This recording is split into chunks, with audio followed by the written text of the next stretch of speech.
मम्मा, आप क्यों रोती रहती हैं? जब बाबा आपको तंग करते थे तब आप रोती थी ना, लेकिन यहाँ पे तो बाबा ही नहीं है।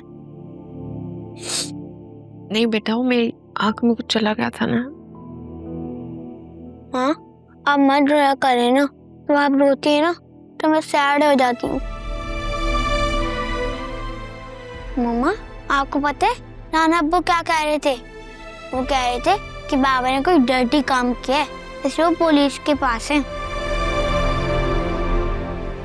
मम्मा, क्या बाबा कभी नहीं आएंगे? हम हमेशा यहीं पे रहते रहेंगे। आप पापा को मिस करिए। नहीं, मुझे बिल्कुल अच्छे नहीं लगते हैं। वो मेरी प्यारी सी मम्मा को तंग करते हैं। जो मेरी प्यारी सी मम्मा को तंग करते हैं ना, वो बहुत गंदा होता है। मेरा बच्चा, मेरी जान, इतना बड़ा हो गया। हाँ अम्मा, अब मैं बहुत बड़ी हो गई हूँ। अब मैं आपका ख्याल रख सकती हूँ और अब आपको कोई भी कुछ नहीं बोल सकता है।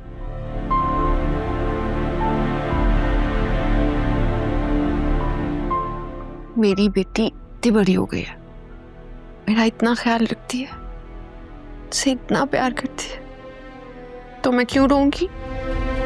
क्यों किसी का गम मनाऊंगी? अम्मा, अब आप प्रॉमिस करें, अब आप नहीं रोएंगी। प्रॉमिस। Pinky promise.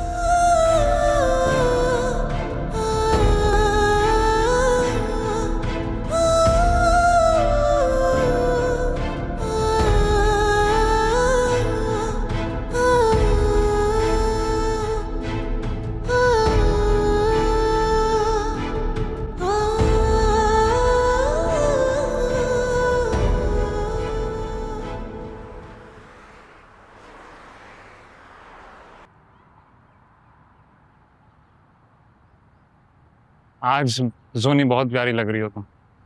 मेरी तारीफ करने के बजाय ना तो मुझे ये बताओ कि अचानक से प्लान कैसे चेंज हो गया? कहीं तुम्हारे घर वाले तो मसला नहीं कर रहे ना? और मैं तुम्हें अंदाजा भी है कि हमारे रिश्ते की वजह से मुझे कितनी मुश्किलात का सामना करना पड़ा है। अरे यार क्या बताऊं, वो मम्मी कहती है कि अभी सिर्फ एक बहन की शादी हुई है। जब तक दूसरी बहन की शादी से फारिग ना हो जाए ना, हम इस टॉपिक पे कोई बात नहीं करेंगे। अब तुम मुझे बताओ मैं क्या करूं? मुझे कुछ नहीं पता। मैंने अपने घर वालों को कह दिया है कि तुम अपने घर वालों को लेके मेरे रिश्ते के लिए आ रहे हो। अब कुछ भी करो और अपने घर वालों को लेके आओ, वरना मैं कुछ नहीं कर सकती। अरे ऐसा कैसे यार, ये हमारी जिंदगी है, हमें अपने मुताबिक गुजारने का पूरा हक है। तो तुम अपने घर वालों को लेके आओ ना। वो क्यों हमारे दुश्मन बने हुए? वो दुश्मन नहीं बने हुए, वो थोड़ा टाइम चाहते। वो सिर्फ तुम्हें टाल रहे और कुछ नहीं कर रहे। वैसे भी इतने महीनों के बाद सिर्फ तुम एक हफ्ते के लिए आए हो, इतनी मुश्किलात के बाद। वैसे मेरी अम्मी तुम्हारी बहुत एंटी है, और कहीं ऐसा ना कि वो मेरी कहीं और शादी करा दे। नहीं ऐसा कैसे करवा देंगी, तुम सिर्फ मेरी हो, समझी? तो साबित करो ना, आओ घर वालों से मिलने के लिए, उनको बताओ ये। और अगर तुम घर वालों को नहीं लेके आ सके तो एटलीस्ट अकेले तो आ जाओ। पता है अकरम की वजह से ना इतनी मुश्किलात आई हुई है हमारे घर में। बाबा ने तो ये भी कह दिया कि उसकी शादी करा दे, और अगर उसकी शादी होगी तो मम्मी मुझे भी रुखसत कर देंगी। अरे क्या मुसीबत है यार, तुम ना ऐसा करो, तुम मेरे साथ जर्मनी चलो। वीजा ना मेरी अम्मा जी लगाएंगी, और उनकी चेकलिस्ट बहुत लंबी है। मुझे तुम्हारे घर आते हुए ना बहुत शर्मिंदगी हो रही है। मैं क्या करूं, मेरे घर वाले आ नहीं रहे, और तुम्हारी मम्मी वो तो मुझे छोड़ेंगी नहीं। अब प्यार किया है तो ये सब तो करना पड़ेगा। एनीथिंग फॉर यू मैडम, तुम्हारे लिए कुछ भी कर सकता हूँ। चलो आओ।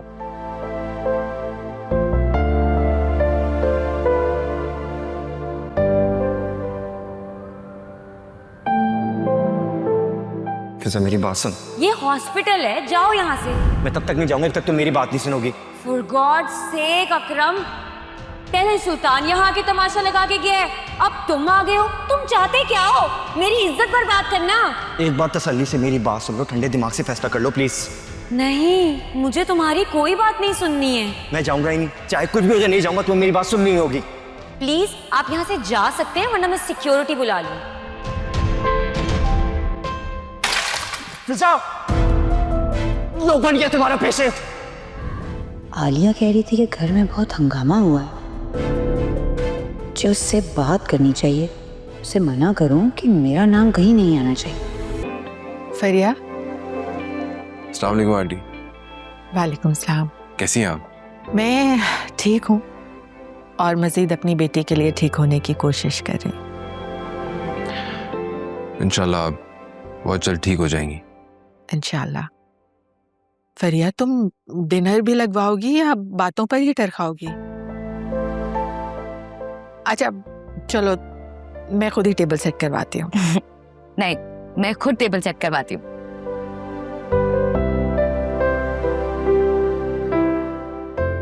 आंटी, मैं आपका शुक्रिया अदा करने आया हूँ। ऐसी सिचुएशन में मुझे खुद समझ में नहीं आ रहा था कि क्या करूँ, किसके पास जाऊँ।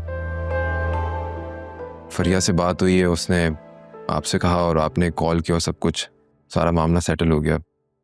Thank you so much once again. बेटा, तुम फरिया के दोस्त हो, बहुत करीबी दोस्त। तो ये कैसे हो सकता था कि फरिया मुझे किसी की हेल्प के लिए कहती और मैं वो काम ना करती?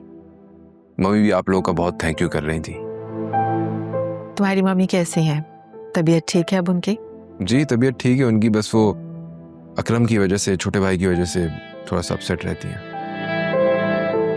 आई होप कि वो आदमी अब दोबारा तुम लोगों को तंग नहीं करेगा। इंशाल्लाह।